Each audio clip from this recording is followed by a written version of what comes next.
اگه میخوای لاین کاری شروع کنی یا هویت رو عوض کنی این ویدیو مخصوص توه. از هویه 100,000 تومان میخوایم شروع کنیم تا هویه 4 میلیون تومان که کدوم مناسبه واسه تو به درد میخوره و کارهایش چیه و الکی پولات رو هدر ندی. هلو گایز، چطورین بچه‌ها؟ من ستارم و این چنل منه. بریم که داشته باشیم معرفی مدل های مختلف هویه رو داخل بازار ایران. اگه تعمیرکاری یا لاین کاری میخوای تازه شروع کنی تا آخر ویدیو با من همراه باش. از 100 تا 250,000 تومان میرسیم. دو مدل دارین. مدل اول چم 150 که 60 وات هست و چم 120 که 80 وات هستش. بعد این هویه لازم که قلمی هستن و نوکاشون تعویض نمیشه و خیلی دیر داغ میکنن و تنظیم دمایی هم ندارن و برای سیمکشی ها و پروژه های کوچیک و کار تو خونه که خواسته باشه خیلی کار جزئی باشه عالیان. و لازم این که نمیتونین معایبش، از لازم این که نمیتونین قطعات برد حساس رو لاین کاری بکنین چون تنظیم دما ندارن و لازم این که برای کار مبتدی و آموزش خوبن و قطعات بزرگ رو راحت میتونین لاین کاری بکنیم. خب بچه‌ها به بازی 250 تومان تا 600,000 تومان میرسیم. سه مدل رو میخوام بهتون معرفی کنم. مدل اول حرارت 60 وات هستش، مدل دوم ایران هویه 60 وات و مدل سوم کودکیس 3R به اصطلاح مدلش 3R هستش که اون 30 وات هستش. یکم کیفیتش بهتره ولی علاوه این که واتش یکم پایین‌تره. تو این بازی قیمتی هویه یکم بهتر میشه و نوکای هویه قابل تعویض هستش تو این بازی قیمتی و اینکه علاوه این که واسه بردهای الکترونیکی معمولی میتونید از این هویه مدلی که بهتون معرفی کردم استفاده کنید. و سه مورد براتون توجه داشته باشیم. واسه کار طولانی هویه زیاد مناسب نیستن و واسه برد الکترونیکی معمولی متوسط خوبن و واسه پروژه خونگی که خواسته باشین یکم به صورت یکم حرفه‌ای تر یا نیمه حرفه‌ای کار کنین مناسب هستش.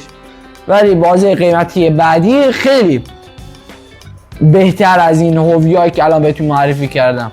بریم که داشته باشیم بازی قیمتی بعدی رو. چه بازی قیمتی 600 تا 1500 میرسیم. دو تا هویه میخوام بهتون معرفی کنم که واقعا تو این بازی قیمتی عالی هستن.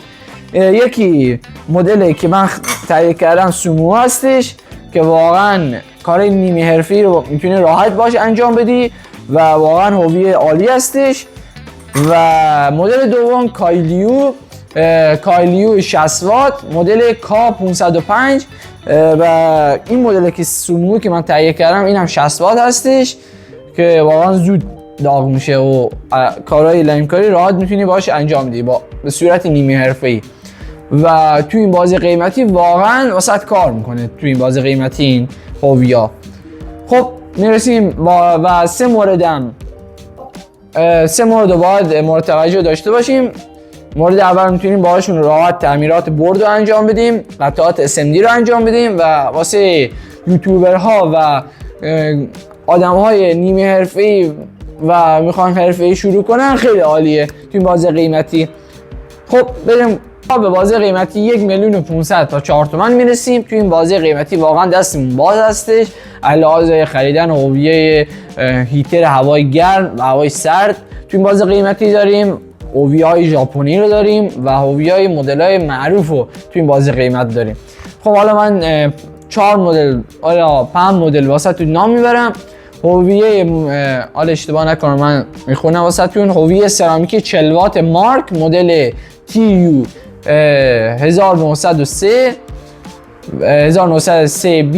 و هویه 60 وات مارک TNT و هویه سرامیکی 60 وات دیمردار که هم دیجیتاله هم میتونین میزان حرارت رو تنظیم کنین رو هویه. و هویه که هم هیتر داره هم میتونین لاین کاری باش انجام بدین. هویه VP 898D که و توی این مدل هم هیتر هوای سرد داریم، هم هیتر هوای گرم داریم و هم میتونیم باش لاین کاری رو انجام بدیم.